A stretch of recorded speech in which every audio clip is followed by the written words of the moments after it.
This video classroom lesson is sponsored by Transmission Bench. Visit the transmissionbench.com store for the Deluxe Super Kit, other parts, and even the video classroom lessons used during this project. We've arrived at a very exciting point in this project. We're about to explore what could be the most mysterious and misunderstood area of vehicle repair: the valve body of an automatic transmission. A lot of people are intimidated by this assembly and feel that it's too much of a challenge for them to work on. But the truth is, it's not that bad, as you're about to see. I'm glad you're back. This is Project 4L60E, Part 1, Lesson 4. In the last lesson, we took off the pan, disconnected the wiring harness, and removed the filter along with a few other parts. In this lesson, we'll remove the valve body, 1 to 2 accumulator, and the separator plate located between the valve body and the case. You'll need 8 and 10 millimeter sockets, extension, ratchets, and a magnetic tool similar to this one. Before we get started, I want to pause and take time to encourage you to stay with this project. As I said before, some people might be reluctant to continue at this point because they think transmission repair is too complicated and difficult. I don't want to lose you. I promised in the introduction that working on a 4L60E would not be hard and that I would show you how to do it. So don't let the next few steps bother you. At first, the sight of the check balls and the maze-like passages of the valve body can be intimidating. But like I said before, it's not that hard. There are only 8 check balls. Where they go is obvious, and you do not have to really understand how the fluid flows in all those little passages. Let me show you. The only complicated aspect of this area is the variety of bolts. 17 bolts hold the valve body in place. 3 have 8 millimeter heads and are located, as you see here, in blue. The other 14 bolts have 10 millimeter heads and are located, as you see here, in red. Use an 8 millimeter socket to remove the 3 bolts here.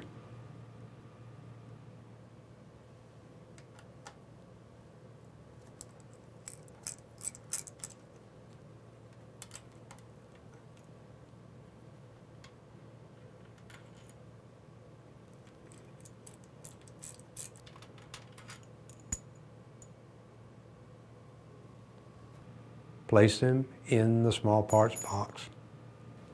Use a 10 millimeter socket and remove the bolts indicated here.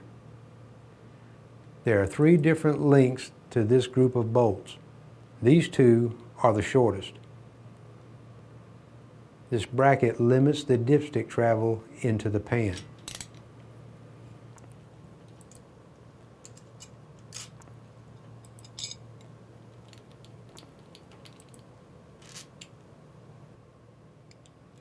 These 3 are the longest.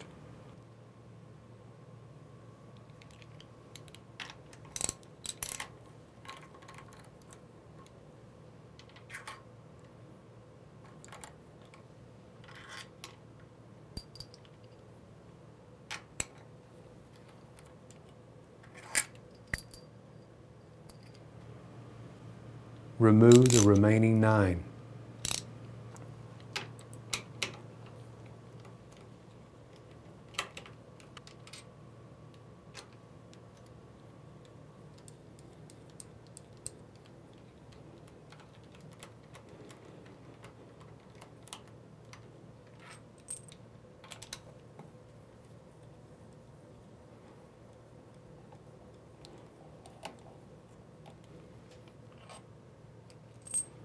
Put the 14 bolts and the bracket with the other small parts. Notice that we didn't remove the 8 millimeter bolts here. They are much shorter and used only to attach the manifold pressure switch. We can now lift the valve body, but be aware the gasket underneath may stick to it and tear. It's okay if it does. Lift it straight up. Let the manual valve link fall away. Here's a different view.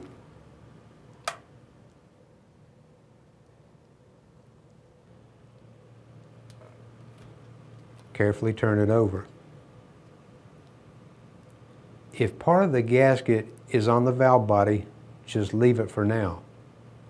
As you handle this assembly, take care not to damage the 3-2 and shift solenoids. Gently place it in the pan like this.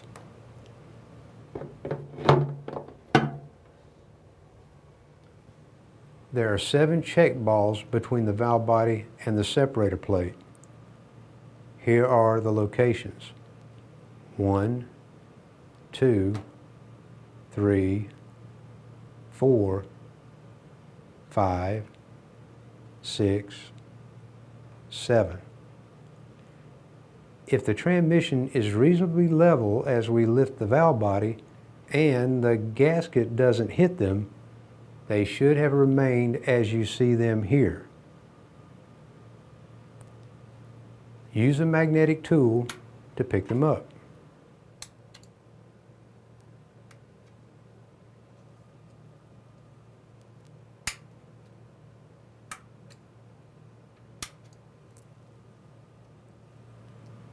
The ball located here can be stuck in the plate.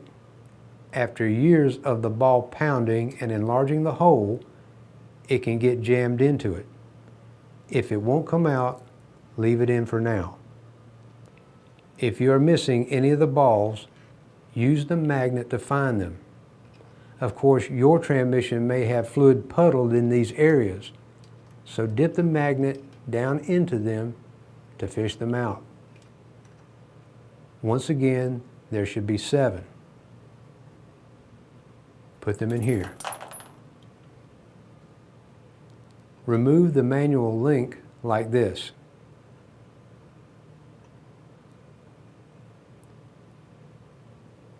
Put it with the small parts. Remove the 3 10mm bolts which attach the 1-2 accumulator housing.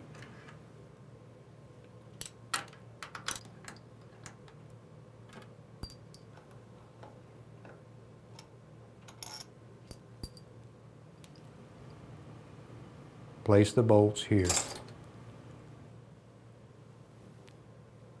Remove the housing by prying sideways while holding the gasket down to keep it from tearing.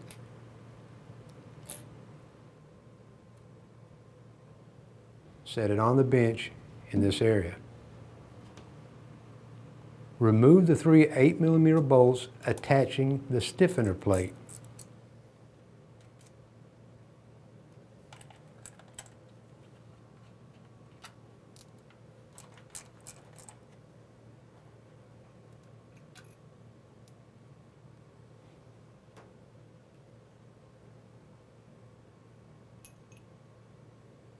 Put these 4 pieces in the small box.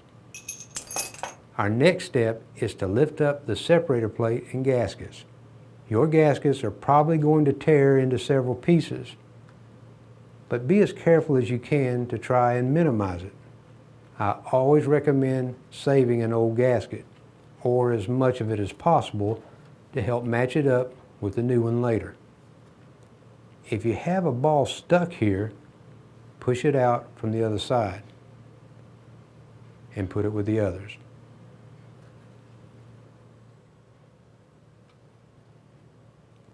Set the plate and the gaskets on top of the valve body.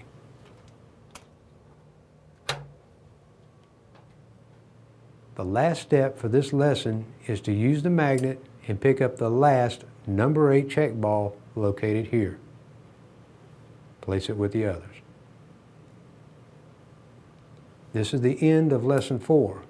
I'll see you later in Lesson 5 to finish up the valve body area.